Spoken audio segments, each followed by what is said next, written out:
السلام علیکم کے ایس کے ناول پہ آپ سب کو ویلکم۔ ایک خوبصورت ناول پیش کر رہے ہیں جس کا نام ہے کھن کی چوڑیاں۔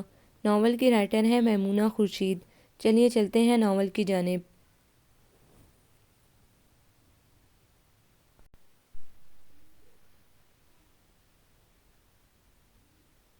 ہمارے زمانے میں تو یوں ہوتا تھا کہ ادھر عید کا چاند نظر آتا، ادھر عورتیں گھر کے کام کاج میں مصروف ہو جاتی۔ کوئی کھیر پکا رہی ہے، کوئی شیرخرما، کسی نے مہندی بھگو کر رکھ دی، لڑکیاں اپنی چنریاں رنگ رہی ہوتیں، کوئی گھر کے مردوں کے لباس تیار کر کے خوشبوئیں لگا کر رکھ رہی ہوتیں۔ ایک شادمانی اور مسرت کا سماں ہوا کرتا گھر کے آنگنوں میں۔ بچوں کی کلکاریاں، کام کاج کرتی سہاگنوں کی چوڑیاں اور پائلوں کی کھنک، عجیب ہی سہانے موسم ہوا کرتے تھے۔ رات سے ہی سب عید کی تیاریوں اور استقبال میں لگ جایا کرتے، گھر جگمگ کر رہے ہوتے، اور ایک ایسا وقت آیا کہ گھر تو سونے ہو جاتے ہیں اور بازاروں کی رونقیں بڑھتی جاتی ہیں۔ اس گھر کا تو آوے کا آوا ہی بگڑتا جا رہا ہے۔ لڑکے تو پہلے ہی آوارہ گردی کرنے نکل جاتے تھے۔ کوئی جوتا خرید کر 3 بجے جھومتا ہوا آ رہا ہے، کوئی درزی کے سر پر تلوار رکھ کر سوٹ سلوا کر لا رہا ہے، وہ بھی فجر کے وقت، پھر پڑے اینٹ رہے ہیں۔ عید کی نماز کا کوئی شوق ہی نہیں۔ سب سے آخر میں جس مسجد میں نماز عید ہوگی وہی چلے جائیں گے نماز ادا کرنے۔ اب لڑکیاں بھی اسی بے سرے انداز پر چلنے لگی ہیں، گھر کا گھر سونا کر کے چل دیں۔ خدا جانے آج کے دن چوڑیاں خریدنے میں کیا لطف ہے۔ ہمارے تو ابا لا دیا کرتے تھے، عید کے روز اماں پہنا دیا کرتی تھی۔ لو جی خوش ہو گئے۔ خدا سمجھے آج کل کی لڑکیوں سے، سال بھر میں چوڑیوں کا ایسا شوق نہیں دیکھا جیسا چاند رات میں سما جاتا ہے ان لوگوں میں۔ اب اگر چاند نظر آ گیا تو کیا ہوگا، جانے یہ سب کب تک آئیں گے۔ بڑی اماں خود کلامی کے سے انداز میں بڑبڑاتی پھر رہی تھیں۔ زہرہ بیگم، عید کا چاند نظر آ گیا ہے، مبارک ہو۔ مرزا بہادر باہر سے آئے تو ان کے دونوں ہاتھوں میں متعدد قسم کی اشیاء خوردونوش تھی جو وہ صبح کے لیے لائے تھے۔ انہوں نے آتے ہی بیوی کو مبارکباد دی۔ ارے واقعی چاند نظر آ گیا، زہرہ بیگم نے خوش ہوتے ہوئے کہا اور ان سے سامان کے شاپر لے لیے، پھر کہنے لگیں مبارک ہو بہادر صاحب آپ کو بھی۔ وہ خوش دلی سے بولیں اور بڑبڑاتے ہوئے کچن میں چلی گئیں۔ کتنا اچھا موقع ہے اور دیکھو گھر میں کیسا سناٹا پھیلا ہوا ہے، جانے کمبخت اس وقت کہاں کہاں ہوں گی۔ عید کا چاند نظر آ گیا۔ بازار میں ایک دم شور مچا تو وہ جو سب کے ساتھ جوتوں کی دکان میں جوتیوں کا انتخاب کرنے میں تندہی سے منہمک تھی، یک لخت ہی اچھل پڑی۔ چاند کی غیر متوقع آمد سب کے لیے مسرت کا باعث بنی تھی، مگر اس پر مصیبت آن ٹوٹی تھی۔ ہائے میں مر گئی، عید کا چاند نظر آ گیا، اب کیا ہوگا۔ اس نے ہونک پن کے مظاہرے دکان میں ہی شروع کر دیے۔ اب کچھ نہیں ہوگا، ہاں البتہ کل عید ہوگی، نیلم نے سکون سے کہا تو وہ حواس باختگی سے گویا ہوئی۔ مگر میری تو تیاری ذرا بھی نہیں ہوئی۔ درزی نے سوٹ دینے کا وعدہ کل رات کا کیا ہوا ہے، دوپٹہ بھی رنگریز کل ہی دے گا، پھر دوپٹے میں ریشم کی جھالریں یا لیس بھی لگانی تھے۔ ساری کی ساری تیاری رہ گئی اور چاند نظر آ گیا۔ اس نے بے حد پریشانی اور بے صبری سے کہا تو صدف مسکرا کر بولی اس میں چاند کا کوئی قصور نہیں، تمہارا قصور ہے، مگر آج چاند نظر نہیں آنا چاہیے تھا۔ کیوں، چاند تمہارے تابع ہے کیا؟ نیلم چڑ گئی۔ زیادہ ناشکری اور بدشگونی کرنے کی ضرورت نہیں ہے، زیبا پھپھو نے اسے ڈپٹ دیا، پھر کہنے لگی چاند نظر آیا ہے، بھوت نظر نہیں آیا جو تم اتنے برے برے منہ بنا کر فضول فضول آوازیں نکال رہی ہو۔ جوتی پسند کرو، ابھی پرنس ڈپارٹمنٹل اسٹور میں چلتے ہیں، ساری پریشانیوں کا حل بآسانی وہاں دستیاب ہے۔ مگر ڈپارٹمنٹل اسٹور میں چیزیں بہت مہنگی ہوتی ہیں، پیچھے سے آواز آئی۔ وہ آواز کنجوس ملیحہ کی تھی۔ تو کیا تم لوگ حسین آگائی یا چوک بازار سے جولری خریدو گی؟ زیبا نے جل کر کہا تو زرش کہنے لگی آپ سے کس نے کہہ دیا کہ ہم کو جولری خریدنی ہے؟ جوتی تو خریدنی ہے نا؟ زیبا نے جتانے والے انداز میں پوچھا تو زرش کہنے لگی ہاں، مگر جو جوتی میں نے اعجاز شوز پر پسند کی تھی وہ یہاں نہیں ہے۔ مائی گاڈ، زیبا نے سر پکڑ لیا۔ جب تم نے جوتی وہاں پسند کر لی تھی تو یہاں آنے کا مقصد؟ ہم لوگ تو یہاں صرف چوڑیوں کی غرض سے آئے ہیں، آپ ہی ہمیں دکان میں لیے پھر رہی ہیں۔ نیلم نے زرش کی طرف دیکھ کر آنکھ دباتے ہوئے کہا تو زیبا سخت برا مان گئی۔ لعنت ہے تمہاری شکلوں پر، حسن آرکڈ، شریف پلازا، کینٹ، صرف تم لوگ درجن درجن چوڑیاں پہننے کو آئی ہو۔ نہیں، بازاروں کی کچھ رونقیں بھی تو دیکھنی تھی۔ اگر ہم صرف چوڑیوں کا مسئلہ رکھتے تو آپ لوگ ہمیں ہرگز نہ لاتی۔ نبیلہ اترا کر بولی تو باقی سب کھی کھی کرنے لگیں۔ دیکھ رہی ہیں بھابھی آپ ان شیطان کی خالاؤں کو، زیبا نے مسکرا کر صنم سے کہا تو وہ ہنس دی۔ کوئی بات نہیں زیبا، دیہاتیوں کو شہر کی بتیاں دکھانا اور سیر کرانا بھی عین ثواب کا کام اور کار خیر ہے، شاید ہم اس میں بخشے جائیں۔ کیا؟ صنم چچی کی بات پر وہ سب مشترکہ طور پر اس طرح سے چیخیں کہ ناچار دکاندار کو تہذیب کے دائرے میں رہ کر کہنا پڑا پلیز اگر آپ لوگوں نے خریداری کر لی ہے تو رش نہ کریں۔ دوسرے لفظوں میں یہ کہ دکان خالی کر دیں۔ اوہ، انہیں بیک وقت اپنی حمایت کا احساس ہوا تھا۔ صنم چچی نے صرف اپنے بچوں کی خریداری کی تھی۔ جلدی سے انہوں نے پیمنٹ کی اور ایک کے بعد دیگرے دکان سے نکلیں۔ بازار میں بہت رش تھا اور اس سے بھی کہیں زیادہ بےہودگی دیکھ کر زیبا شکر کرنے والے انداز میں آہستہ آہستہ حمیرہ اور صنم سے کہہ رہی تھی، ہمارے گھر کے مرد بہت اچھا کرتے ہیں کہ ہمیں شاپنگ رمضان کے ابتدائی دنوں میں ہی کرا دیتے ہیں اور جو کچھ رہ جائے تو خود ہی لا دیتے ہیں۔ ٹھیک کہہ رہی ہیں آپ، خدا کی قسم کوئی حال نہیں رہا باہر نکلنے کا۔ حمیرہ آپی نے ان کی جھٹ پٹ تائید کی۔ تینوں شادی شدہ خواتین ایک ساتھ اور پانچوں کنواری لڑکیاں اور متعدد قسم کے بچے ان کے ساتھ ذرا فاصلے پر چل رہے تھے۔ اے لڑکیوں، سروں پر اچھی طرح سے دوپٹے رکھو۔ زیبا نے توقف کے بعد ناقابل برداشت قسم کی بدتمیزی محسوس کرتے ہوئے لڑکیوں کو دبے دبے انداز میں ٹوکا تو نیلم چٹک کر بولی، ہم لوگ میلاد شریف میں نہیں آئے ہیں جو دوپٹے کا تکلف ملحوظ کھاتے رکھیں۔ سبحان اللہ، گھروں سے نکلتے ہی پر اور پنجے بیک وقت نکل آئے محترماؤں کے۔ حمیرہ آپی نے گھورتے ہوئے کہا تو پھپھو کہنے لگی، یہ جو شکلوں پہ تھوڑا بہت نور نظر آ رہا ہے نا، رمضان المبارک کی ٹوٹی پھوٹی عبادت کی بدولت ہے۔ زمانے کی میلی نظروں سے ہوا ہو جائے گا۔ سجاد انکل کی مذہبی ذہنیت کا خاصا اثر ہوتا جا رہا ہے پھپھو آپ کو، زرش نے مسکرا کر کہا تو زیبا اترا کر بولی، کیوں نہ ہو، زمانے کی میلی نظروں سے انہوں نے مجھے بچا کر رکھا ہوا ہے، جانے کتنے عرصے بعد میں تم لوگوں کی خاطر گھر سے نکلی ہوں، احسان ہے آپ کا ہم پر، ان سب نے مشترکہ طور پر کہا تو وہ تینوں کھلکھلا کر ہنس دی۔ پاس ہی سے منچلوں کی ٹولی گزر رہی تھی۔ صنم اور زیبا کے فربی جسموں پہ اور بے ساختہ بلند ہنسی پہ فکرہ چست کر گئے، چہرہ دلکش، جلد چمکدار، آج تو لگتا ہے موٹے موٹے چاند اتر آئے ہیں زمین پر۔ دونوں خواتین بے حد خجل ہو گئیں اور ان پانچوں کا ہنسی روکنا مشکل ہو گیا، اسی لیے جلدی جلدی تیز تیز قدم اٹھاتی ان کے آگے آگے چلنے لگیں۔ زیبا کو بہت غصہ آ رہا تھا، چھوڑو بھائی، اس طرح کی بےہودگی تو یہاں کا رواج بنتی جا رہی ہے۔ حمیرہ نے ان کا ٹمپریچر ہلکا کرنے کے لیے اپنے سسرال کا تذکرہ شروع کر دیا، لیکن زیبا پھپھو کا موڈ سا خراب اور صنم چچی کا بھی کچھ آف ہو گیا تھا۔ چوڑی بازار میں بہت رش تھا اور اس رش میں زیبا پھپھو کے ساتھ جانا پیٹرول کو آگ دکھانا تھا۔ وہ اپنا غصہ کسی پر بھی ٹانٹ کی صورت میں اتار سکتی تھی، اس لیے حمیرہ کہنے لگی، یہاں تو بہت رش ہے اور دیر بھی بہت ہو جائے گی، اس لیے اوپن اسٹالز پر چلتے ہیں، بلبوں کی روشنی اور ہب سے بھی بچیں گے اور وقت بھی کم لگے گا۔ رش سے گھبرا کر وہ سب واپس پلٹ گئیں۔ اوپن اسٹالز پر بھی کچھ کم ہنگامے نہیں تھے۔ بہرکیف انہوں نے چوڑیاں پہننی تھیں۔ مین بازار میں آ گئیں، جہاں بہت بڑا واحد چوڑیوں کا اوپن اسٹال لگا ہوا تھا، جہاں عورتوں اور لڑکیوں کا جمع غفیر موجود تھا۔ ایسا معلوم ہوتا تھا کہ چوڑیاں یہاں بک نہیں رہیں، بٹ رہی ہیں۔ دکاندار عورتوں کے ہجوم میں چھپے ہوئے تھے۔ بے شمار چوڑیاں پہنانے والوں کے باوجود خواتین اور لڑکیوں نے کھپ ڈالی ہوئی تھی کہ انہیں پہلے فارغ کیا جائے۔ عجیب افراتفری کا عالم تھا۔ وہ سب لوگ ایک طرف سے گنجائش دے کر رش میں داخل ہوئیں۔ چوڑیاں یہاں بے مثال اور لاجواب قسم کی رکھی ہوئی تھیں۔ ڈیک پر شوخ و چنچل گیت فل آواز میں چل رہے تھے۔ روشنی کا انتظام اس قدر خوبصورتی سے کیا گیا تھا کہ عام سے عام چوڑی سونے کی معلوم ہو رہی تھی۔ وہ سب چوڑیاں دیکھتے ہی للچا گئیں۔ ہائے کتنی پیاری ہیں یہ چوڑیاں! زرش کو ایک نظر میں کوئی چیز بھا جائے بڑی حیرت انگیز بات تھی۔ زیبا نے بھی ذرا آنکھیں کھول کر دیکھا، واقعی چوڑیاں بہت اچھی تھیں۔ اچھا آپ ہائے ہائے نہ کرو، جو پسند آتی ہیں پیک کرواتی جاؤ۔ وہ یہ کہتے ہوئے دوسری قسم کی چوڑیوں میں مصروف ہو گئی۔ سب اپنی اپنی سلیکشن میں لگی ہوئی تھیں۔ دکاندار کو ذرا سا فارغ پا کر زرش نے پوچھا، بھائی صاحب یہ چوڑیاں کتنے روپے درجن ہیں؟ اور پھر جیسے ہی دکاندار پر اس کی نظر پڑی، اس کے چھکے چھوٹ گئے۔ سجاد انکل آپ! اس نے اس قدر چلا کر کہا تھا کہ سجاد تو کیا باقی افراد بھی ان کی طرف متوجہ ہو گئے، اور پھر گھر کی تمام ناظرینوں کو بالمقابل دیکھ کر مرد حضرات بے حال ہو گئے۔ زیبا کے تو دیدے باہر کو ابل پڑے تھے۔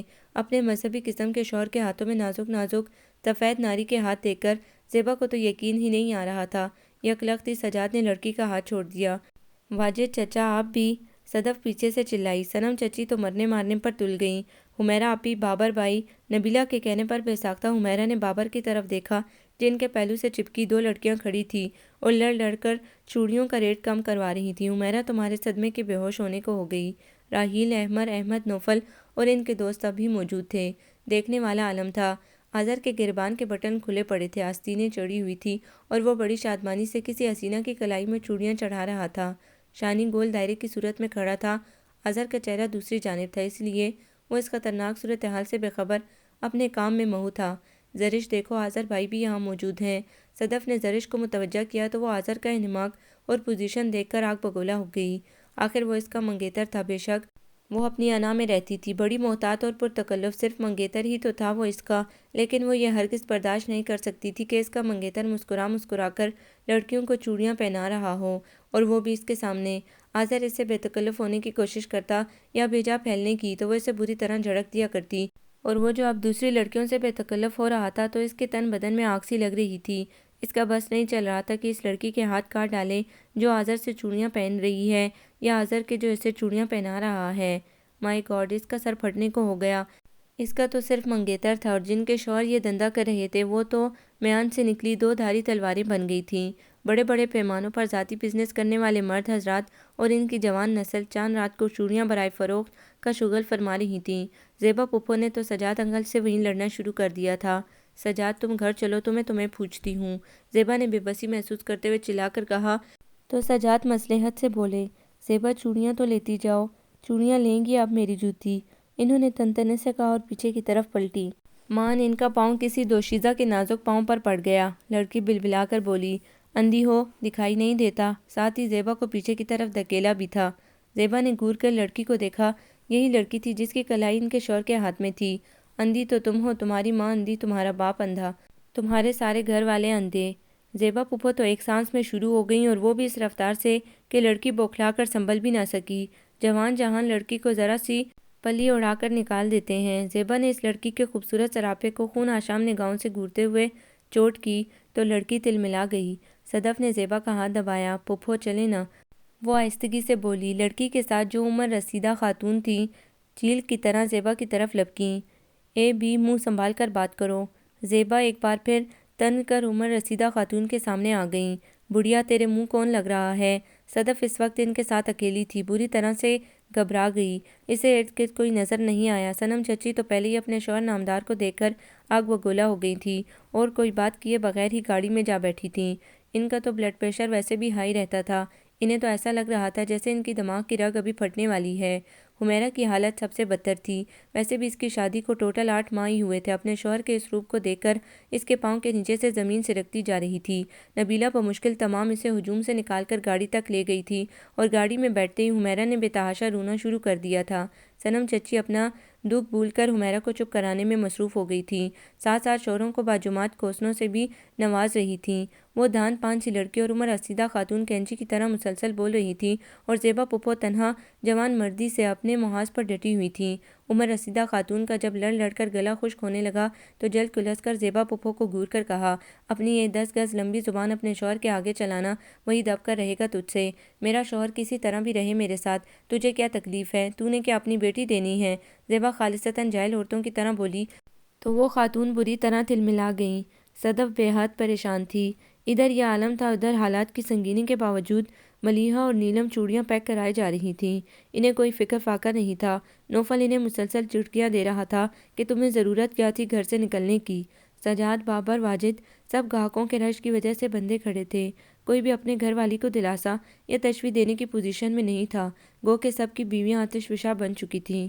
زرش سارے ہجوم سے بمشکل تمام نکل کر آذر والی سائڈ پر پہنچی تھی، پھر سامنے جا کر اپنا ہاتھ آذر کے سامنے کرتے ہوئے کٹیلے سے انداز میں بولی، اس کلائی کا ناپ ہوگا آپ کے پاس؟ آذر نے شوق نگاہوں سے گوری گوری گداز کلائی دیکھی، پھر چہرہ دیکھ کر اچھل پڑا۔ زرش تم؟ بے شمار لڑکیوں کی موجودگی میں وہ بس اتنا ہی کہہ سکا۔ زرش نے تنقیدی نگاہوں سے اس کے سراپے کو دیکھا، پھر اجنبیت سے بولی، چوڑی والے میں نے اس کلائی کا ناپ مانگا ہے تم سے؟ ہاں ہاں کیوں نہیں، وہ پہلے بوکلایا۔ پھر ارد گرد گاہک اپنی اپنی باری کے انتظار میں کھڑے تھے۔ آذر نے سب سے اچھی چوڑیاں نکالیں، پھر خوش فہم انداز میں شوخی سے ذرا سا آگے کی طرف جھک کر بولا، چلو اس بہانے آج تمہارا ہاتھ تو آئے گا میرے ہاتھ میں۔ چوڑی والے اپنی اوقات میں رہو۔ زرش نے تندی سے اسے جھڑکا تو آذر کو یکلخت اپنی انسلٹ کا احساس ہوا، اور اس کے چہرے پر فوراً ہی غصے اور سنجیدگی کا تاثر ابھر آیا تھا۔ سنیے، یہ چوڑیاں کس دام میں ہیں؟ دو لڑکیوں نے اسے اپنی طرف متوجہ کیا تو آذر نے انہیں دیکھا، پھر خون آشام نگاہوں سے زرش کی طرف دیکھتے ہوئے ان کی طرف متوجہ ہوا۔ یہ چوڑیاں 25 روپے درجن کی ہیں، اگر آپ لیں تو 12 روپے میں بھی مل جائیں گی۔ اس نے اپنے لہجے میں مٹھاس اور چہرے پر مسکراہٹ پیدا کر کے کہا تو لڑکیاں چوڑیوں کی خوبصورتی اور سستے دام پر ایک دم ہی مائل ہو گئیں، جبکہ زرش اپنی جگہ جل بن کر سیخ کباب ہو گئی۔ بہت اچھی لگ رہی ہیں یہ چوڑیاں۔ لڑکیاں آپس میں بام مشورے والے انداز میں بات چیت کرنے لگیں۔ تو پھر پیک کر دوں؟ اس نے مسکرا کر کہا تو لڑکیاں اس کے انداز پر کھلکھلا کر ہنس دیں۔ کچھ پیک کرانی ہے، کچھ پہننی ہے، انہوں نے اترا کر کہا۔ زرش کی حالت ایسی تھی جیسے وقفے وقفے سے اس پر پیٹرول ڈال کر آگ لگائی جا رہی ہے۔ لائیے ناپ دکھائیے، اس نے مسکرا کر کہا تو ان میں سے ایک لڑکی نے اپنی کلائی اس کے مضبوط توانا ہاتھ میں دے دی۔ اس وقت وہ اپنی ہتک اور بے بسی اس قدر محسوس کر رہی تھی کہ کچھ حساب نہیں۔ شکر تھا کہ اس وقت صدف آ گئی۔ زرش تم یہاں ہو؟ پھر اس نے آذر کو دیکھا۔ آذر بہن کو سامنے دیکھ کر تھوڑا سا سٹ پٹایا تھا۔ آذر کو دیکھ کر صدف کے چہرے پر شریر مسکراہٹ نمودار ہوئی تھی، گویا وہ یہ سب سمجھ گئی تھی کہ یہ محض تفریح اور شغل کے لیے کیا گیا ہے، گو کہ کچھ اچھا فعل بھی نہیں تھا، مگر اب سب کے سامنے تماشا تو نہیں لگایا جا سکتا تھا، تو وہ آذر کو نظر انداز کر کے زرش کے قریب جا کر سرگوشی میں بولی، زیبا پھپھو کی سخت لڑائی ہو گئی ہے خواتین سے، بڑی مشکل سے انہیں گاڑی میں بٹھا کر آئی ہوں، باقی سب بھی وہیں ہیں، تم چوڑیاں لے کر وہیں آ جاؤ۔ صدف جانے لگی تو زرش قدرے بلند آواز میں چہک کر بولی، نہیں نہیں صدف، میں بھی تمہارے ساتھ چلتی ہوں، آگے کہیں اور سے چوڑیاں پہن لیں گے، یہ چوڑی والا تو بہت مصروف ہے۔ وہ مسکرا کر صدف کے ساتھ ہی پلٹ گئی۔ آذر نے بوجھلا تمام ان لڑکیوں کو فارغ کیا، پھر اپنی جگہ پہ احمد کو کھڑا کر کے باہر نکل آیا۔ زرش میری بات سنو، اس نے لپک کر زرش کو پکارا۔ صدف ان کے درمیان ٹینشن محسوس کر کے لمبے لمبے قدم اٹھاتی گاڑی کی طرف چلی گئی۔ صدف کے یوں بھاگ جانے پر اسے بہت غصہ آیا تھا۔ کیوں آئے ہو میرے پیچھے تم؟ اس نے آذر کو گور کر دیکھا۔ دیکھو تم نے چوڑیاں لینی ہے نا، ہم سے لے لو، جو پسند کی ہیں مجھے بتا دو، میں پیک کر کے بھیج دوں گا، مگر تمہیں کسی اور جگہ چوڑیاں لینے جانے کی ضرورت نہیں ہے۔ کیوں تم کون ہوتے ہو مجھ پر یہ رعب جمانے والے؟ جیسے تم ایک چوڑی فروخت کرنے والے، ایسے ہی ہزار میں کسی سے بھی پہنوں، میری مرضی۔ زرش آذر نے اسے سختی سے ٹوکا۔ میں تمہارا منگیتر ہوں، میری ایک علیحدہ اہمیت اور مقام ہے، تم مجھے ہر ایرے غیرے کے ساتھ نہیں ملا سکتی، سمجھی تم؟ اس نے رعب سے گرج کر کہا۔ منگیتر ہو، شوہر نہیں۔ زرش کے لہجے میں بلا کی کاٹ اور نخوت تھی۔ جاؤ جا کر پہناؤ اپنی بہنوں کو اپنے نام کی چوڑیاں۔ آذر اس کے انداز پر جذبت ہو کر رہ گیا۔ زیادہ تنگ نظری کا ثبوت نہ دو، محض شوقیہ تفریحاً ہم نے یہ سب کیا ہے۔ اوہ بڑے اچھے اچھے شوق پال رکھے ہیں جناب نے، کیا نوابوں والے شوق ہیں، اور حد یہ کہ معتبر حضرات کو بھی اپنے ساتھ ملا رکھا ہے، تاکہ بات جب بزرگوں تک جائے تو سنگینی اختیار نہ کرے۔ شرم تو نہیں آتی سر عام یہ بے حیائی کرتے ہوئے؟ ایک طرف تو کسی غریب کے حق پر ڈاکہ مار رہے ہو، دوسرے ہر لحاظ سے گناہ کے مرتکب ہو رہے ہو۔ یہ چوڑیاں پہنوں گی تو تمہاری غیرت میں ابال آئے گا، اور جو تم خود جانے کس کس نیت اور نظر سے شرفا کی بیٹیوں کی کلائیاں پکڑتے رہے ہو، جب اپنی ماں بہنوں کا خیال نہیں آیا تمہیں؟ جس طرح تمہارا شوق پورا کرنے کے لیے انجانی لڑکیوں کے ہجوم آ رہے ہیں، اس طرح ہم بھی تو بے خبری میں کسی کی نیت، کسی کے شوق کو سیراب کر سکتے ہیں۔ اس نے ہٹیلے انداز میں کہا تو آذر کے تن بدن میں آگ لگ گئی۔ زیادہ بکواس سننے کا عادی نہیں ہوں میں، میری مرضی میں جو چاہوں کروں، جو چاہے نہ کروں، تمہیں کوئی حق نہیں پہنچتا مجھ پر اتنا استحقاق جمانے کا، محض کزن ہی تو ہو تم میری۔ اس نے جب اسے منگنی کے رشتے سے بھی خارج کیا تو زرش گنگ رہ گئی۔ اس کے انداز اور اس کے رویے پر اندر ہی اندر ٹوٹ پھوٹ گئی۔ بجائے اپنی غلطی پر نادم ہونے کے وہ اس پر برس پڑا تھا۔ کتنا مان تھا اسے آذر کی محبت پر، اس کے وارفتہ جذبوں پر، اس کے بے اختیارانہ جملوں اور انداز پر۔ وہ کس طرح سمٹ جاتی تھی اس انوکھے احساس کے تحت کہ وہ سرتاپا اس کا ہے، وہ جو کچھ کہتا ہے صرف اس کے لیے کہتا ہے، صرف اس سے محبت کرتا ہے۔ مگر اب جب وہ کھل کر سامنے آیا تھا تو انتہائی لوفر، گھٹیا اور سطحی سوچ کا مرد نکلا تھا۔ اپنی بے عزتی زرش سے اس وقت اسی طرح برداشت نہیں ہو رہی تھی، اور یہ کیسے ہو سکتا تھا کہ وہ اپنی بے عزتی کا بدلہ اس سے فوری طور پر نہ لیتی۔ سڑک پر جگہ جگہ پولیس مین کھڑے تھے نظم و ضبط کی پابندی اور ماحول کی پاکیزگی کے لیے، کیونکہ ایسے ہی موقعوں پر چوری کی وارداتیں ہوا کرتی تھی۔ پھر خواتین کی حفاظت کا مسئلہ بھی درپیش ہوا کرتا ہے۔ اس نے سامنے کھڑے باوردی پولیس والے کو دیکھا جو کافی دیر سے انہیں مشکوک نگاہوں سے دیکھ رہا تھا۔ ذہن تو اس کا پہلے ہی شیطان کا دوست تھا۔ جب وہ ایک دم خاموش ہو کر چپ چاپ چلنے لگی تو آذر کو اپنے کہے گئے لفظوں کا احساس ہوا اور وہ اس کے پیچھے پیچھے چلنے لگا۔ زرش دیکھو، ہم کہیں چل کر بات کرتے ہیں، وہ ندامت سے کہہ رہا تھا۔ جانے میں تمہیں کیا کچھ کہہ گیا، آئی ایم سو سوری، میرا مقصد تمہیں ہرٹ کرنا نہیں تھا، تم بھی تو مجھے اتنا کچھ کہہ جاتی ہو۔ وہ اسے معاف کر کے بھی دیتی تو کیسے؟ اس کی نگاہوں کے سامنے تو وہ ہاتھ ناچ رہے تھے جنہیں وہ چوڑیاں پہنا رہا تھا۔ اوئے کیا ہو رہا ہے؟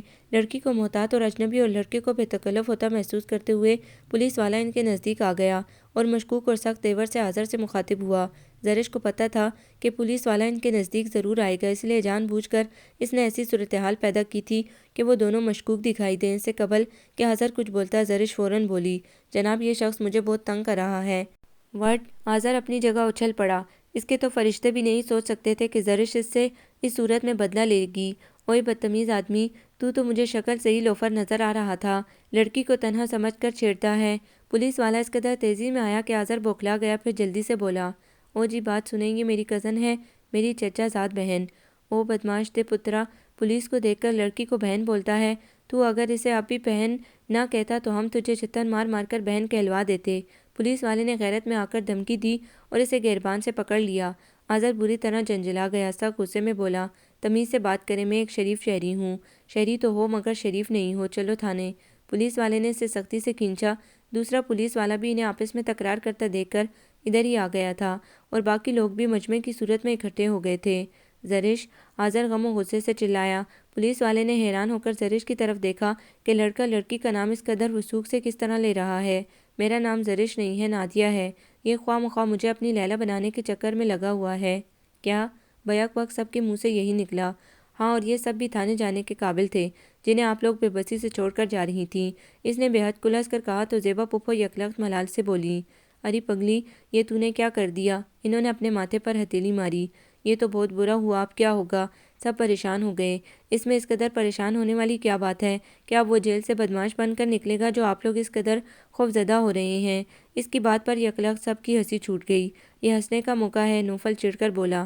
رونے کا ہے تو رو لیں، زرش ترس سے انداز میں بولی۔ تمہیں تو وہ آ کر پوچھ لے گا۔ نوفل نے اس کے روب میں آئے بغیر اسے خوفزدہ کیا تو وہ لاپرواہی سے بولی، پوچھ لے گا تو پوچھ لیجئے، وہ تھا اس قابل کے حوالات کی ہوا کھاتا۔ جب لگیں گے نا جوتے تو نانی یاد آ جائے گی، اور زیادہ تم نے مجھ سے بکواس کرنے کی کوشش کی نا تو تمہیں بھی اندر کرا دوں گی، اس نے دھمکی دی۔ اور احمر، تم تو حافظ قرآن ہو، اپنے علم کا ہی کچھ لحاظ کر لیتے، زیادہ ہمیں لیکچر دینے کی ضرورت نہیں ہے۔ نوفل وہاں سے باہر آ گیا۔ اندر باہر سے سب بولنا شروع ہو گئے، یا اللہ، ہر شخص ننگی تلوار بنا ہوا ہے۔ زیبا پھپھو نے سر پکڑ لیا، خدا کے واسطے میرا سر پھٹ جائے گا، خاموش ہو جاؤ۔ لڑ لڑ کر میرا تو حلق بھی خشک ہو گیا ہے، مزید طاقت نہیں ہے مجھ میں بولنے کی۔ منا لی، بس چاند رات گھر چلو۔ اور پھر جب وہ سب لوگ تھکی ہاری گھر پہنچی تو بڑی اماں اور ابا سو چکے تھے۔ رسول بخش نے دروازہ کھولا۔ رسول چاچا، اب آپ ایسا کریں، اپنے گھر جا کر سو جائیں، ہم لوگ آ گئے ہیں، دروازے کی دیکھ بھال کر لیں گے۔ صنم چچی نے رسول بخش کی آنکھوں میں نیند بھری دیکھ کر چھٹی دی تو وہ اپنے گھر چلا گیا۔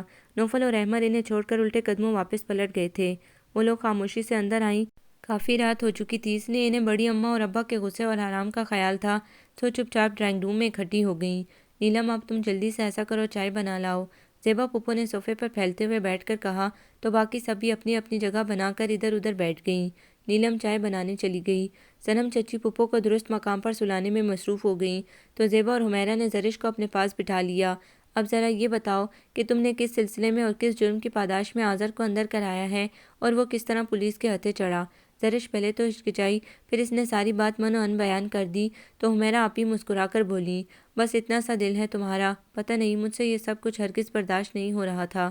وہ سب انہی کی طرف متوجہ ہو گئی تھی۔ اب یہ برداشت کر لو گی تم کہ وہ ساری رات اس سردی میں حوالات میں رہے؟ زیبا پھپھو نے شوخی سے پوچھا تو وہ گھبرا گئی۔ اس حرکت سے اس کی بن محبت خوشبو کی طرح چار سو پھیل گئی تھی۔ ہر شخص پر یہ ثابت ہو گیا تھا وہ آذر کو اس طرح چاہتی ہے کہ اپنے اور اس کے درمیان کچھ بھی برداشت نہیں کر سکتی۔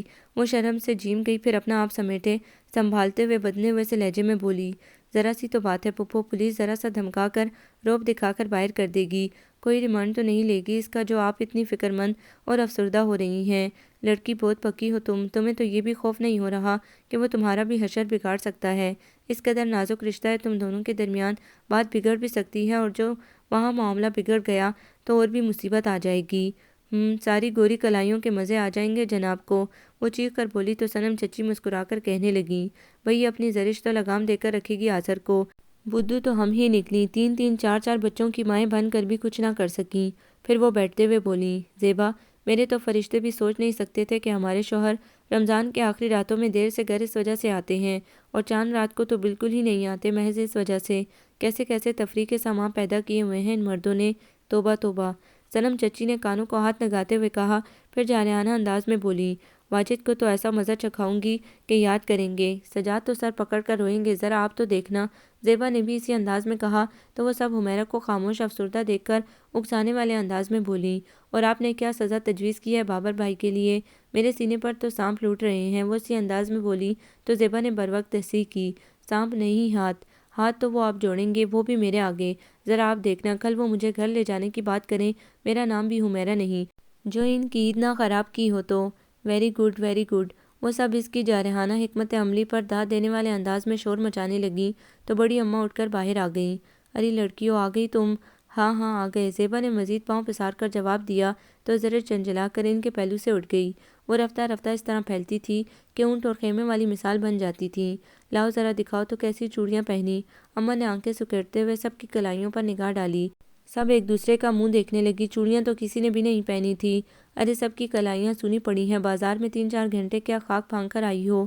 بڑی اماں اچانک کے غصے میں آ جاتی تھیں۔ بڑی اماں بازار میں رش بہت تھا نا، اس لیے ہم نے بجائے پہننے کے پیک کرا لی۔ ساری چوڑیاں گاڑی میں رکھی ہوئی ہیں۔ سلیم نے سب کو چائے دیتے ہوئے سچائی کا انکشاف کیا تو بڑی اماں کے علاوہ باقی سب یہی سمجھی کہ نیلم نے بات سنبھال لی ہے۔ لیجیے اماں چائے لیجیے۔ اس نے چائے کی پیالی ان کی طرف کرتے ہوئے کہا تو بڑی اماں کا غصہ ہلکا ہوا۔ نہیں بیٹا میں چائے نہیں پیوں گی ورنہ پھر نیند نہیں آئے گی، اور تم لوگ بھی زیادہ دیر نہ کرو، جلد سو جاؤ پھر صبح آنکھ نہیں کھلے گی۔ ارے چھوٹی بہو، صنم چچی کو حاضر نہ پا کر انہوں نے آواز دی۔ تھوڑی دیر میں وہ حاضر تھیں۔ جی اماں کہیے۔ ارے بچوں میں ہی الجھی رہو گی یا صبح کی بھی کچھ فکر ہے؟ اماں آپ بے فکر ہو کر سو جائیے، میں جا رہی ہوں کچن میں، کھیر بنا کر ہی سوئیں گے ہم لوگ، اور بھی جو کچھ کرنا ہے کر لیں گے۔ اتنی ڈھیر ساری بچیاں موجود ہیں، سب کام جھٹ پٹ ہو جائیں گے، اور پھر بقول آپ کے 5 پہاڑی رات ہے، صبح ہونے تک تو سب کچھ ہو جائے گا۔ انہوں نے مسکرا کر کہا تو اماں بھی ہنس دی۔ چچی جان ایک پہاڑ تو گر چکا ہے، باقی 4 پہاڑ بچے ہیں، جو کچھ کروانا ہے جلدی جلدی ہدایات جاری کر دیجیے، پھر ہم لوگوں نے مہندی بھی لگانی ہے۔ صدف نے چائے کی پیالی رکھتے ہوئے کہا تو باقی سب نے اس کی تائید کی۔ اچھا بھائی جیسے اور جو جی میں آئے کر لینا۔ اماں مسکراتے ہوئے جوتیاں گھسیٹتی جانے لگیں، پھر پلٹ کر بولی، اور ہاں بچیوں عشاء کی نماز ضرور پڑھ لینا، مجھے معلوم ہے تم لوگوں نے عشاء کی نماز نہیں پڑھی ہوگی، بڑی برکتوں اور نعمتوں والی رات ہے، یہ خدا اپنے لوگوں کو انعامات تقسیم کر رہا ہے، پروردگار سے جو کچھ مانگو گے مل جائے گا، اس کی ذات نوازنے والی ہے، آج تو روزے داروں کو انعام ملنے کی رات ہے، آج کی رات عبادت سے غفلت نہ کرنا ورنہ صبح تک تمہارے دل مردہ ہو جائیں گے۔ چاند رات کا مفہوم یہ نہیں شب بھر جاگ کر لغویات میں وقت صرف کر دو، خدا سے مانگو دامن پھیلا پھیلا کر، وہ پورے ماہ رمضان کی محنت کا عبادت کا آج تمہیں صلہ دے گا، اپنے صلے سے اپنے حق سے غافل نہ ہو جانا۔ اماں کے مقدس لفظ ان لوگوں کے دلوں پر نقش ہوتے رہے اور پھر سب اٹھیں، نماز عشاء ادا کی اور اپنے اپنے کاموں میں مصروف ہو گئیں۔ مرزا بہادر کی 8 اولادیں تھیں، سب اولادیں شادی شدہ، خوش و خرم، ایک ہی شہر میں مقیم تھیں۔ اس بکثرت اولاد کی بدولت یہ گھرانہ خوشیوں کی آماجگاہ بنا ہوا تھا۔ شاید دولت کی فراوانی، تعلیم کا رواج اور وسعت نظری کا نتیجہ تھا کہ یہ گھر خوشیوں کے گہوارے بنے ہوئے تھے۔ سب بیٹے بیٹیاں اپنے اپنے گھروں میں آباد تھے، صرف چھوٹے بیٹے واجد کے علاوہ واجد اپنی فیملی کے ہمراہ اپنے والدین کے ساتھ رہتے تھے۔ جب بھی کوئی تقریب بہادر منزل میں ہونا قرار پاتی، زہرہ بیگم ایک دن قبل بڑی پوتیوں اور نواسیوں کو بلا لیا کرتی تھیں تاکہ تقریب کی تیاری اور قیام و طعام کا مسئلہ جھٹ پٹ حل ہو جائے، اور واقعی ایسا تھا، وہ سب مل جل کر اس طرح کام کرتی کہ کچھ پتہ نہ لگتا تھا۔ چونکہ عید اور بقر عید سب یہی مناتے تھے، اسی لیے وہ سب 2 دن پہلے سے آئی ہوتی تھیں۔ انہی کے ساتھ زیبا جو چھوٹی خالہ اور پھپھو کے نام سے مشہور تھیں وہ بھی آ جاتی اور یوں مزے دوبالا ہو جاتے۔ خدا خیر کرے، ابھی تک ان لوگوں نے کوئی اطلاع نہیں بھیجی، زیبا نے کھیر میں چمچہ چلاتے ہوئے خود کلامی کے سے انداز میں کہا۔ سب کاموں میں لگی ہوئی تھیں، زرش مرغ دھو کر فریج میں رکھ رہی تھی، اس کا دل اچانک دھک دھک کرنے لگا، کہیں بات سیریس ہو گئی تو کیا ہوگا، وہ سوچ کر رہ گئی۔ اچانک ڈور بیل بجی، سب کا خیال تھا کہ وہ لوگ آ گئے ہوں گے، لیکن جب تھوڑی دیر بعد نوفل اندر اکیلا آیا تو سب فکر مند ہو گئیں۔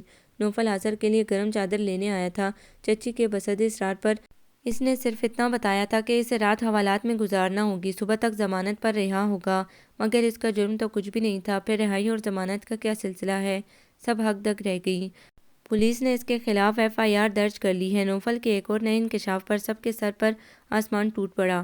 مگر اس کا تو جرم کچھ بھی نہیں تھا، حمیرہ تڑپ کر بولی۔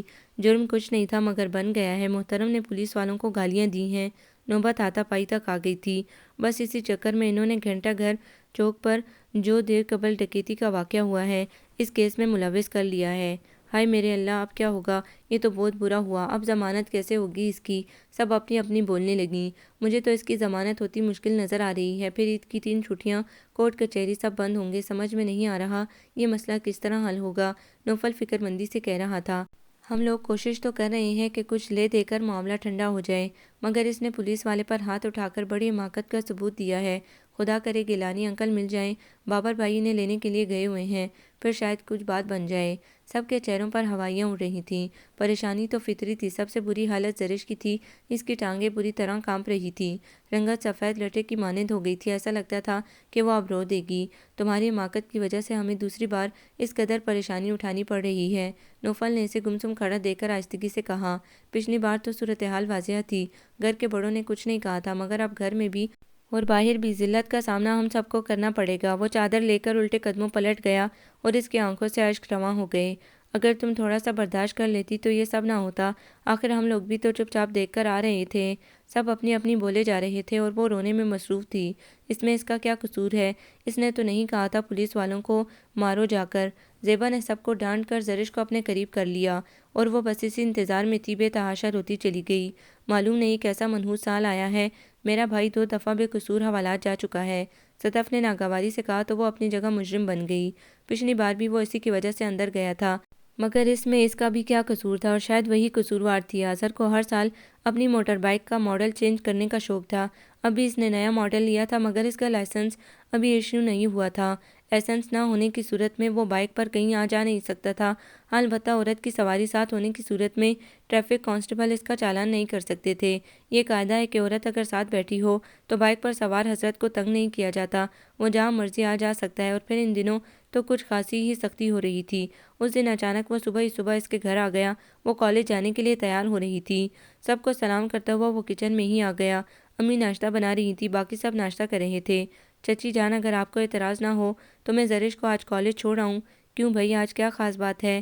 چچی جان مسکرا کر بولی، ساتھ ہی محبت سے اسے ناشتے کی آفر کرنے لگی۔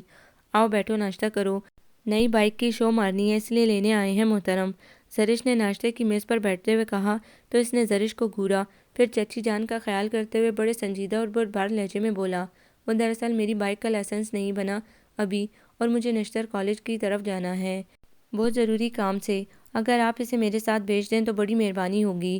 چچی نے پیچھے سے کچھ اٹھانے کے لیے رخ پلٹا تو اس نے زرش کا ٹوسٹ اٹھا کر منہ میں رکھتے ہوئے کہا، دراصل آج کل مامے بہت تنگ کرتے ہیں۔ زرش اسے گھور کر رہ گئی۔ وہ لوگ ٹریفک کانسٹیبل کو ماما کہا کرتے تھے۔ لے جاؤ بیٹا، مجھے کوئی اعتراض نہیں۔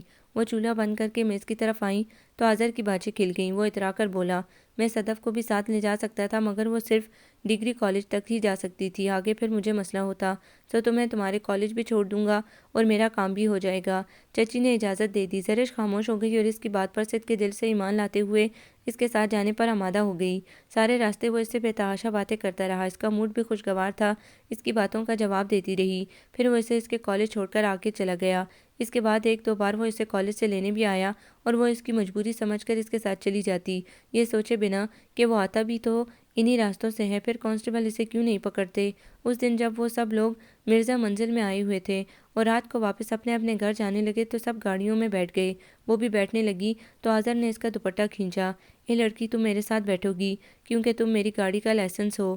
اظہر کی بات پر سب کے سب شوخیوں پر اتر آئے۔ ہاں ہاں جاؤ وہیں بیٹھو، وہی تمہارا اصل مقام ہے۔ صدف نے مسکرا کر چھیڑا تو وہ سخت جھنجھلا کر چڑھ گئی، کوئی میں ہی واحد لڑکی نہیں ہوں اس وقت، تم کسی کو بھی بٹھا سکتے ہو اپنے پیچھے، ہم میں سے تو کوئی اب باہر نہیں آئے گا اور نہ ہی اندر تمہاری گنجائش ہے، اسی لیے سیدھی شرافت سے بائیک پر ہی بیٹھ جاؤ، نیلم نے سر نکال کر کہا اور دم سے گاڑی کا دروازہ بند کر لیا۔ ناچار اسے اس کے پیچھے بیٹھنا پڑا۔ سارے راستے وہ اسے گاڑی میں سے عجیب اشارے کر کے چھیڑتی رہی اور وہ پیچو تاب کھاتی رہی۔ آخر تم اپنی گاڑی کا لائسنس کیوں نہیں بنواتے یار؟ کیا کروں، فرصت نہیں ملتی، وہ مسکرا کر بولا۔ ہاں، جیسے پوری قوم کا بوجھ تو تمہارے کندھوں پر ہے نا، اس نے چڑھ کر کہا تو اظہر زور سے ہنس دیا۔ راحیل، گاڑی ان کے ساتھ کرو، راحیلہ نے انہیں باتیں کرتا دیکھ کر سنانے والے انداز میں کہا تو راحیل نے گاڑی بائیک کے ساتھ چلانا شروع کر دی۔ بڑی مسکرا کر باتیں ہو رہی ہیں، وہ لوگ کھڑکیوں سے سر نکال کر بولے، دوسری گاڑی بھی دوسری طرف سے ساتھ ساتھ چلنے لگی تھی۔ نخرے تو دیکھو کہ میں نے نہیں بیٹھنا، حالانکہ میں عینی گواہ ہوں کہ روزانہ کالج اسی سواری بعد پہاڑی پر آیا جایا جا رہا ہے۔ صدف دوسری طرف سے بولی۔ وہ بری طرح سے نروس ہو گئی، دونوں طرف سے ہنسی اور شوق جملوں نے گھیراؤ کر لیا تھا۔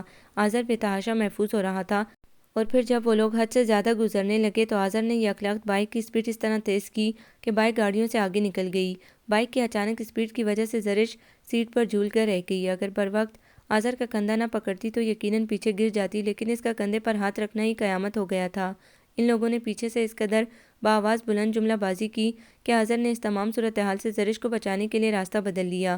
اگر تم نے آئندہ مجھے اپنی بائک پر بٹھانے کی آفر کی نا تو مجھ سے برا کوئی نہیں ہوگا۔ اس نے خیفت سے اسے دھمکی دی۔ اس کا مطلب ہے تم آخری بار میرے ساتھ بیٹھ رہی ہو؟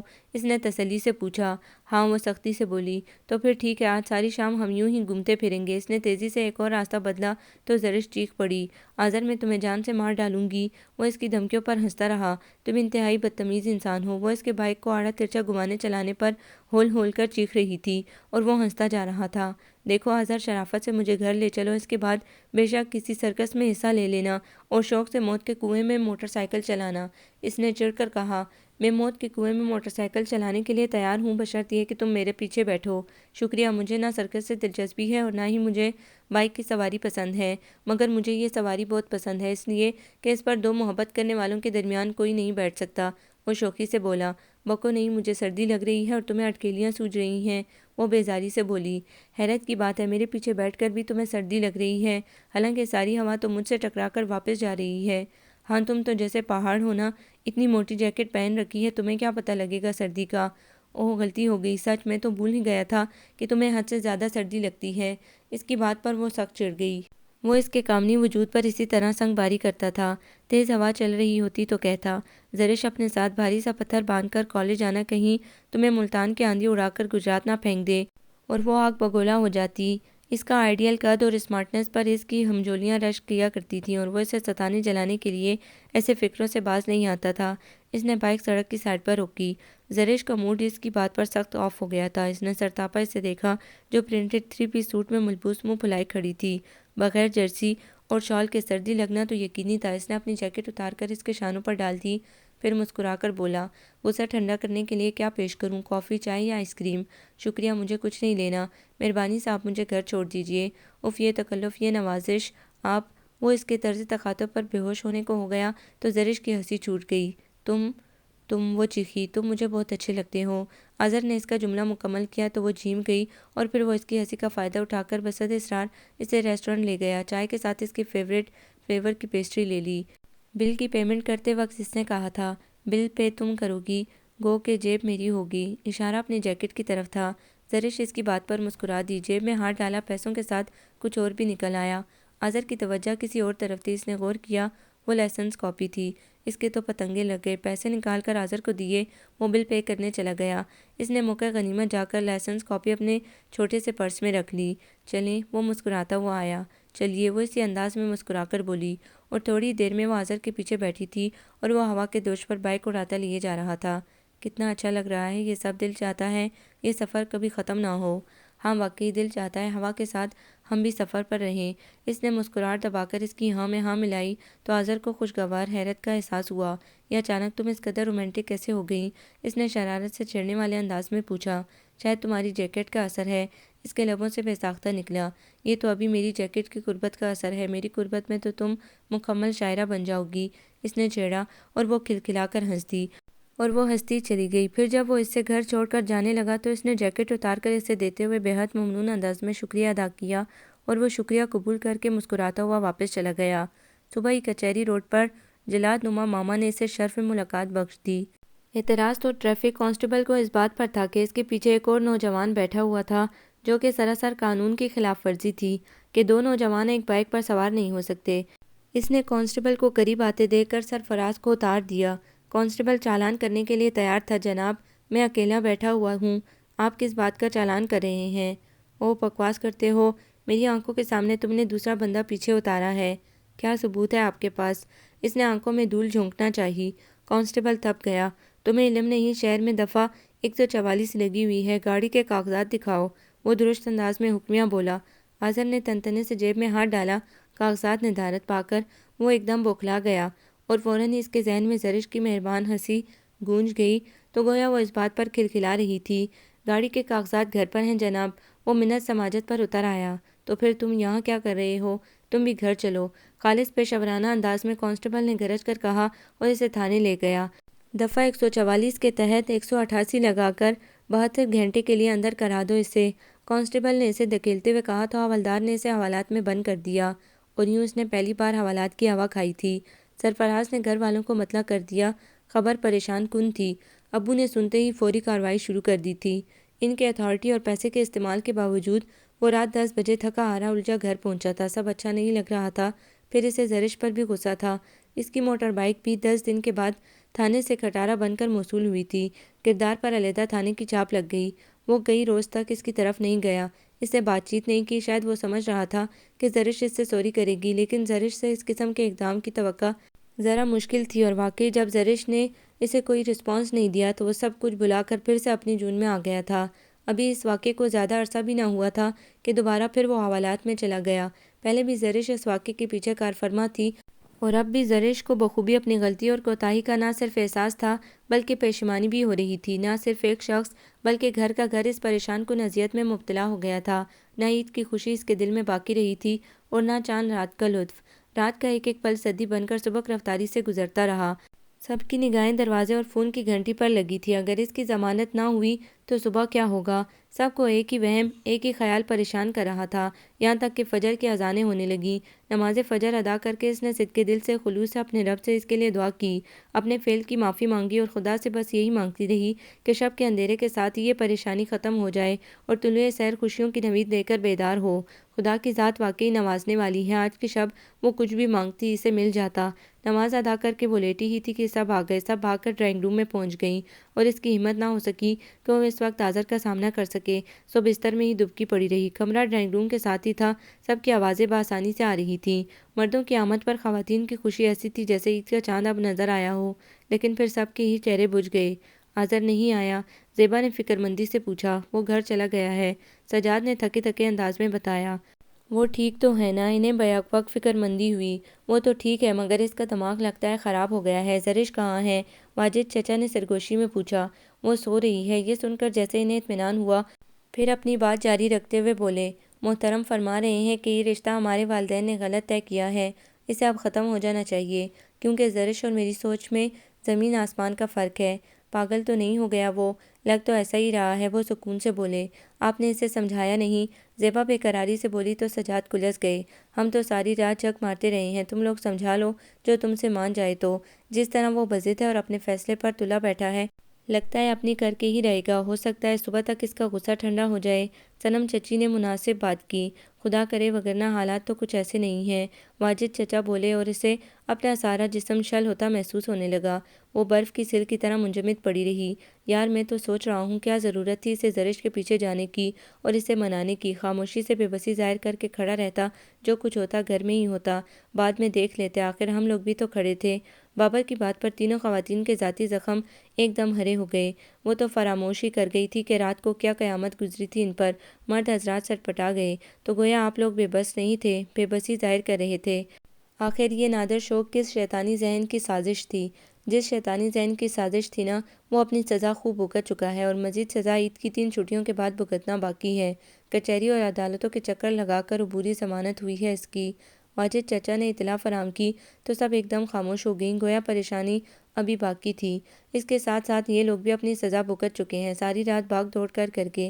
اس لیے آپ تینوں خواتین سے گزارش ہے کہ انہیں معاف کر دیں، اور جو کچھ ہو گیا ہے اسے محض تفریح یا کھیل سمجھ کر بھلا دیں، تاکہ عید خوشگوار طریقے سے منائی جا سکے۔ نیلم، صدف وغیرہ نے گزارش کی تو مرد حضرات ان کے ساتھ مل گئے۔ اچانک ہی باہر ایک عجیب سا شور ہنگامہ برپا ہو گیا، اور اس کے اندر جیسے سناٹے سے تیرنے لگے، جسم و جان میں وحشتیں سی رینگنے لگیں۔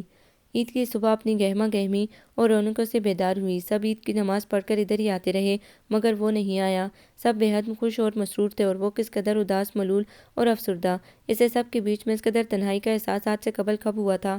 بظاہر کام کاج کرتی، یہاں وہاں دوڑتی بھاگتی پھر رہی تھی، مگر اندر سے اپنا آپ کس قدر خالی اور کھوکھلا محسوس ہو رہا تھا۔ کیا وہ اتنی اہمیت اختیار کر گیا تھا اس کی زندگی میں؟ کیا اب وہ اتنے قریب آنے کے بعد اسے چھوڑ دے گا؟ وہ اندر ہی اندر لرز رہی تھی۔ کیسا ادھورا مضبوط رشتہ تھا کہ کھل کر رو بھی نہیں سکتی تھی اور چوپائے سے چھپ بھی نہ رہی تھی۔ کتنی بے عقلی تھی اس کے انداز میں۔ بارہا فون تک گئی، پھر لوٹ آئی، ساری ہمتیں ساتھ چھوڑتی جا رہی تھیں۔ خوف وجود کو چاروں جانب سے جکڑ رہا تھا۔ آذر نہیں آیا ابھی تک؟ کچن میں حمیرہ نے صدف سے پوچھا۔ وہ سب دوپہر کے کھانے کے انتظام میں لگی ہوئی تھیں۔ فون کیا تھا میں نے، اس نے آنے سے انکار کر دیا۔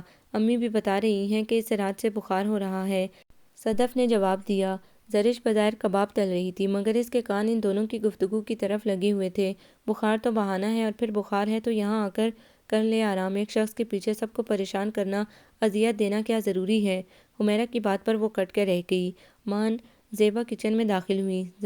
زرش تم ابھی تک تیار کیوں نہیں ہوئی؟ صبح سے مجھے اتنی بار عیدی نہیں ملی جتنی بار میں لوگوں کو بتا چکی ہوں کہ درزی نے سوٹ سی کر نہیں دیا۔ وہ مسکرا کر سادہ اور عام سے لہجے میں بولی تو زیبا کہنے لگی مجھے معلوم ہے مگر تم وہ سوٹ نہیں پہن سکتی جو بھابھی نے بھیجا تھا۔ ہمارے گھر کا سوٹ پہنتے ہوئے تو ان کی شان گھٹتی ہے، صدف نے تیکھے سے انداز میں کہا تو وہ خاموشی سے صدف کو دیکھ کر رہ گئی۔ یہ حقیقت تھی کہ جب سے اس کی اور آذر کی باقاعدہ منگنی ہوئی تھی، آذر کی امی ہر سال عید پر عید کے جوڑے سے لے کر جوتی، چوڑیاں، مہندی، ہلکی پھلکی جویلری بھیجا کرتی تھی، مگر وہ یہ سب عید والے روز نہیں پہنتی تھی کیونکہ وہ سب چیزیں آذر کی پسند کی ہوتی تھیں اور وہ باقاعدہ خود شاپنگ کر کے لاتا تھا اور یہ بات کسی سے چھپی ہوئی نہیں تھی۔ اسی لیے وہ سب کی چھیڑ چھاڑ سے بچنے کے لیے اس کی بھیجی ہوئی اشیاء ضبطاً کرنے سے گریز کیا کرتی، اور پھر آذر خود بھی بے اختیارانہ طبیعت کا مالک تھا، اس کی طرف سے ذرا سی لچک ملتے ہی کہاں سے کہاں پہنچنے کی کوشش کرتا۔ اس کی نگاہوں کی بے باکی، اس کی شوخیوں کو لگام دینا پھر اس کے اختیار میں نہیں رہتا تھا، اس لیے وہ خود پرتکلف اور محتاط رہتی تھی، جسے جانے لوگ کیا سمجھتے تھے۔ اسے خاموش دیکھ کر زیبا کہنے لگی فرین کو تمہاری امی نے گھر بھیجا ہے تمہارے کپڑے اور سامان لانے کے لیے، جیسے ہی وہ آئے تم تیار ہو جانا۔ مگر کس لیے؟ ٹھیک تو ہیں میرے کپڑے؟ یہ کپڑے ٹھیک ہیں، 2 دن سے مسلسل پہن رکھے ہیں اور اب بھی ٹھیک ہیں۔ صاف کہو نا کہ آذر کے نہ آنے کا سوگ منا رہی ہو۔ زیبا نے اس قدر بے ساختہ کہا کہ وہ شرمندہ ہو گئی۔ سب کی کرنے لگیں، اپنا آپ کھل جانے کی خفت اور ان کے کہے گئے جملے۔ اس کی آنکھوں میں پانی تیر آیا تو وہ کچن سے باہر نکل گئی۔ زیبا صدف وغیرہ سے مخاطب تھی، کیا تمہارے گھر کا فون خراب ہے؟ نہیں پپھو، پھر شاید اس نے ریسیور اٹھا کر علیحدہ رکھ دیا ہے۔ نوفل اور بابر کو بھیجا تھا میں نے اسے بلانے کے لیے، صاف جھنڈی دکھا دی۔ میں سوچ بھی نہیں سکتی تھی کہ اس میں اتنا غصہ ہے۔ آپ کا بھتیجا ہے جناب، سجاد سنتے ہوئے اندر آ گئے۔ ٹھیک ہے، پھر مجھے غصہ اتارنا بھی آتا ہے، زیبا نے کسی خیال کے تحت مسکرا کر کہا تھا۔ سنم بھابھی آپ یہاں سب کچھ سنبھال لینا، کسی کو بھی پتہ نہ لگے کہ ہم لوگ کہاں گئے ہیں۔ میں اور حمیرہ بس 1 گھنٹے میں واپس آ جائیں گے، یہاں کی تو تم فکر نہ کرو۔ مگر کیا زرش جانے پر آمادہ ہو گئی ہے؟ اسے بتایا ہی کب ہے میں نے کہ ہم کہاں جا رہے ہیں؟ یہ کہہ کر لے جا رہی ہوں کہ نینا نے اپنی ٹیچر کے لیے عید کا تحفہ منگایا تھا، وہ بھیج نہیں سکی تھی، اس کی ٹیچر سے بھی مل لیں گی اور تمہاری بھی تھوڑی سی آؤٹنگ ہو جائے گی، کیونکہ اسے بھی خود بہت شوق تھا نینا کی خوبصورت سی ٹیچر کو دیکھنے کا۔ زیبا نے مسکرا کر کہا تو آہستگی سے سنم اور حمیرہ بھی ہنس دی۔ آخر وہ کیوں ظاہر کرے کہ وہ نہیں آیا تو وہ افسردہ ہے؟ عید کا دن ہے، سب خوش ہیں، اسے بھی خوش ہونا چاہیے۔ آخر وہی تو سب کچھ نہیں اس کا، اور پھر اس کا رشتہ ہی کیا ہے اس سے؟ محض منگنی جس سے وہ رات مخلف ہو گیا۔ وہ بے دردی سے اپنے آنسو صاف کرتی رہی اور جبراً تیار ہوتی رہی۔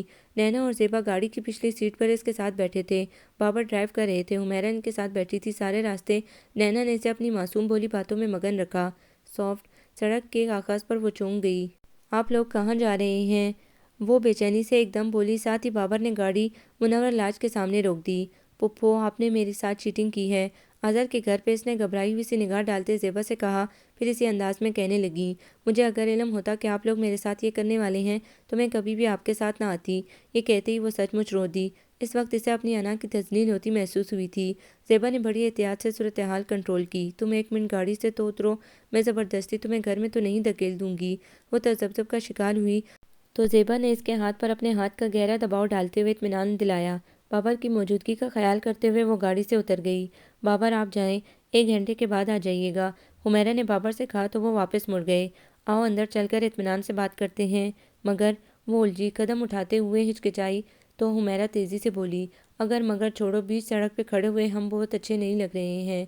پیار بھری سختی سے کھینچ کر 2 خواتین کا ایک کامنی سی لڑکی کو اندر لانا کیا مشکل تھا۔ پورچ میں داخل ہو کر اس نے بے بسی اور خفگی سے زیبا کی جانب دیکھا، آنکھوں میں پھر پانی تیر آیا تھا۔ زیبا نے اسے اپنے گلے سے لگا لیا۔ حمیرہ اندر معلوم کرنے گئی تھی کہ آذر کس جگہ پڑا سوگ منا رہا ہے، وہ ان کے گلے لگ کر سسک پڑی۔ دیکھو زرش، یہ بات اگر میں تمہیں بتا کر لاتی تو تم ہرگز نہ آتی، تمہارا مجھ پر خفا ہونے کا برابر حق ہے، مگر جو حق پر خفا ہو رہا ہے اس کا بھی تو خیال کرو۔ تمہیں اس بات کا احساس بھی ہے جب ہی رات سے تم نے رو رو کر یہ شکل بنا لی ہے؟ دیکھو تمہیں اپنے کیے پر پشیمانی ہے نا، تم آذر سے سوری کر لو، اس کی بھی بدگمانی دور ہو جائے گی اور تمہیں بھی ساری عمر پشیمان نہیں رہنا پڑے گا۔ وہ خاموش رہی۔ تم یہ کیوں سوچ رہی ہو کہ وہ تمہارا منگیتر ہے اور ہم تم سے یہ قدم اس لیے اٹھوا رہے ہیں کہ کہیں تمہارے رشتے میں دراڑ نہ پڑ جائے؟ تمہیں یہ سوچنا چاہیے کہ غلطی سراسر تمہاری تھی۔ ایک شخص تمہاری غلطی پر ناراض ہوا ہے، اس کی ناراضگی، اس کا غصہ سب جائز ہے۔ تم آپس میں کزن ہو، اچھے دوستوں کی طرح رہے ہو، اتنی لا تعلقی اچھی نہیں ہوتی۔ اس وقت کی تمہاری ضد انا کچھ معنی نہیں رکھتی، کیونکہ قصوروار تم ہو، اس لیے بہتر ہے یا تو اس سے سوری کر لو یا پھر یکایک زیبا کی آنکھوں میں شرارت امڑ آئی۔ یا پھر کیا؟ وہ کچھ نہیں سمجھی۔ اگر سوری کہتے ہوئے تمہیں اپنی انسلٹ محسوس ہو رہی ہے تو اسے منا لو۔ کیا؟ نہیں نہیں، منانے والی بات پر وہ اور بھی ہراساں ہو گئی۔ جلدی سے فیصلہ کر کے بولی، میں سوری کر لوں گی۔ چہرہ جھکا کر اس نے معصومیت سے کہا تو زیبا کو اس پہ بے اختیارانہ پیار آ گیا۔ گڈ۔ حمیرہ نے آ کر اطلاع فراہم کی کہ وہ اپنے بیڈ روم میں ہے۔ ٹھیک ہے تو پھر چلو، آپ بھی چلیں نا میرے ساتھ۔ اس نے گھبرا کر زیبا کا ہاتھ پکڑا تو وہ مسکرا کر اس کے ساتھ چلنے لگیں۔ حمیرہ ان کے پیچھے پیچھے تھی۔ آذر، آذر، زیبا نے اسے کمرے میں جا کر پکارا۔ وہ بستر میں اوندا پڑا ہوا تھا، کمبل سر سے لے کر پاؤں تک تان رکھا تھا۔ تیسری آواز پر اپنی پوزیشن بدلے بغیر ہی بولا، جی بولیے۔ لہجے میں بے تحاشا بیزاری تھی۔ خیال یہی تھا کہ پھپھو اسے لینے آئی ہوں گی، جیسا کہ صبح سے متعدد معتبر حضرات اسے لے جانے کے لیے آ چکے تھے۔ صاحبزادے، کیا بولوں؟ اس کے ہاتھ پاؤں کے نیچے بے شمار تکیوں اور کشنوں کی ریل پیل دیکھ کر زیبا مسکرا کر بولی، ایسا معلوم ہوتا ہے جیسے حوالات میں چکی پیس کر آ رہے ہو یا پھر پٹائی زیادہ ہوئی ہوگی۔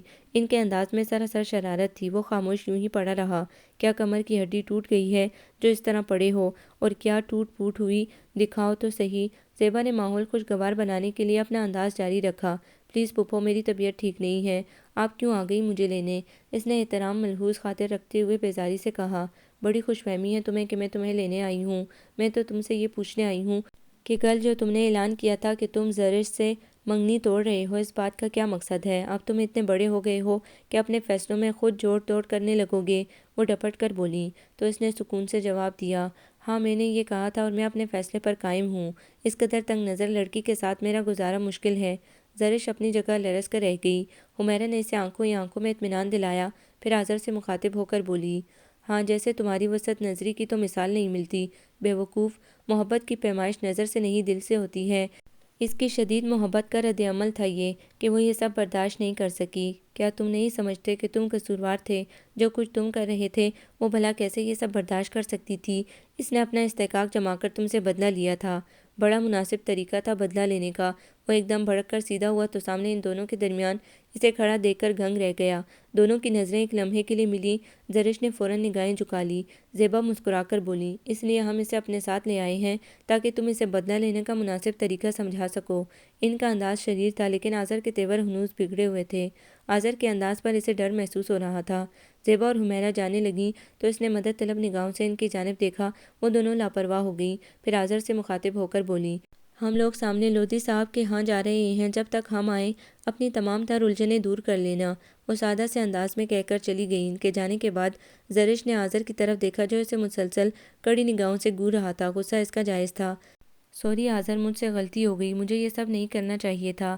ندامت سے سر جھکا کر وہ بمشکل تمام بولی تو وہ اس کے لفظوں پر جیسے پھٹ پڑا۔ رات سے جو وہ اپنے غصے پر کنٹرول کیے بیٹھا تھا، مقابل سے دیکھ کر بفر گیا۔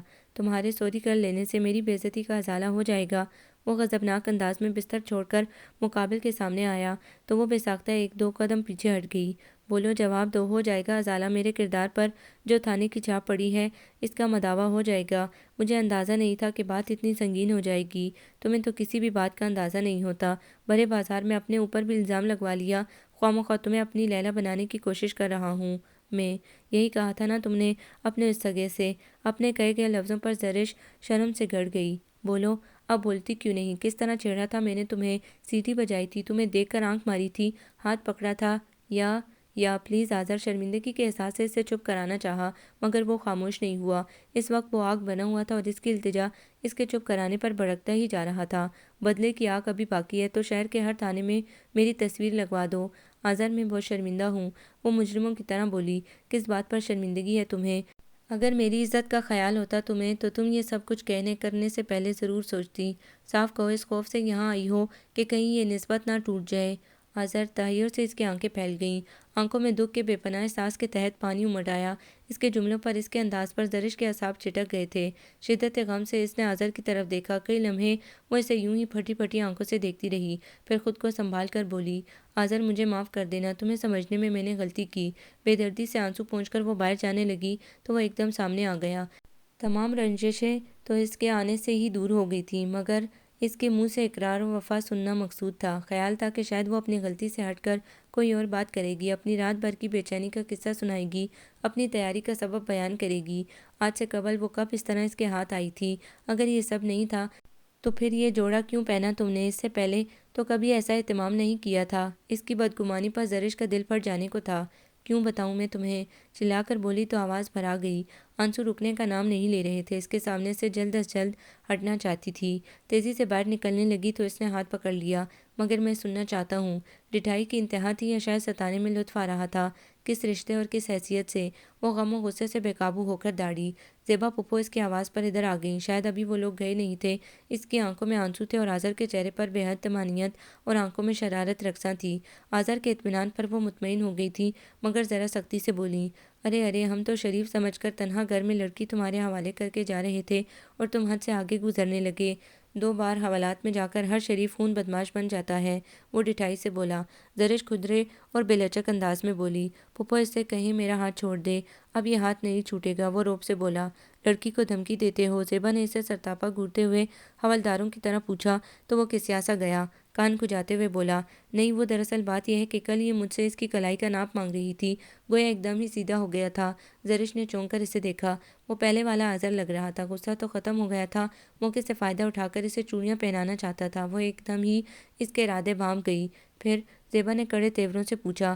پھر یہ کہ اس کلائی کا میرے پاس بہت عمدہ ناپ موجود ہے۔ آذر کے انداز میں زیبا سے گزارش بھی تھی۔ اس کے اس قدر پھیلنے پر اس کے چہرے پر ہوائیاں اڑنے لگیں۔ زیبا زرش کی کیفیت سمجھتے ہوئے اسے ڈپٹ کر بولی، وہ عمدہ ناپ اگلے برس کے لیے سنبھال کر رکھو۔ ساتھ ہی اس کا ہاتھ چھڑایا تو زرش کی جان میں جان آ گئی۔ آذر نے بھی ہاتھ چھوڑتے ہوئے کساہٹ اور خفت محسوس کی تھی۔ اس کا خیال تھا کہ زیبا اس کا ساتھ دیں گی۔ زرش کو جو وہ یہاں لے کر آئی تھی، اس وجہ سے وہ کچھ زیادہ ہی خوش فہم ہو گیا تھا۔ زرش کو اس کی حالت اور بے بسی پر بے ساختہ ہنسی آ گئی تو وہ زیبا کے پیچھے پیچھے ہوئے بولی، پھپھو، لگتا ہے چوڑیوں والا اپنی اوقات بھول گیا تھا۔ زیبا اس کی بات پر بے ساختہ ہنسی تو وہ تل ملا کر دھمکی دینے والے انداز میں بولا، کوئی بات نہیں میم صاحب، یہ چوڑیوں والا آپ کو اپنی اوقات کے ساتھ بہت مہنگا پڑے گا۔